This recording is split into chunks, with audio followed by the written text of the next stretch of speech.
Bang, saya dah mula simpan emas dalam Comas Gap. Tetapi bila harga emas mahal sekarang ni, saya rasa sedih pula. Apa patut saya buat? Okey, yang pertama sekalinya, kalau anda dah ada emas, kemudian anda tengok harga emas itu menjadi semakin mahal, anda tidak sepatutnya sedih. Tetapi anda sepatutnya rasa happy. Sebab apa? Anda tahu ketika anda beli emas dulu, harganya nilainya telah pun semakin meningkat. Jadi telah pun benarlah dakwaan saya sebelum ni yang saya cakap emas ini nilainya akan semakin naik dalam jangka masa panjang.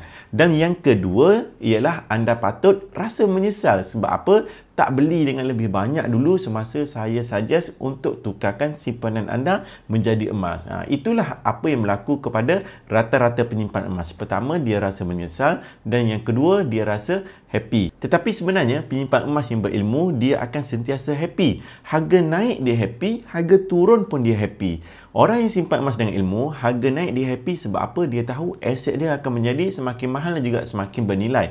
Dan kalau harga emas turun sekalipun, dia sebagai penyimpan emas, dia akan rasa happy sebab apa? Itu ialah peluang untuk dia dapatkan benda yang mahal dengan harga yang diskaun. Jadi kalau anda nak rasa happy ketika harga emas naik maupun turun, anda kena baca buku daripada mentor saya, buku Wang Emas. Ini akan menyelesaikan kebanyakan masalah orang yang simpan emas. Follow saya untuk lebih banyak ilmu tentang emas dan juga kewangan. Jangan lupa tekan butang sign up untuk saya bantu anda mulakan simpanan emas yang pertama pada hari ini.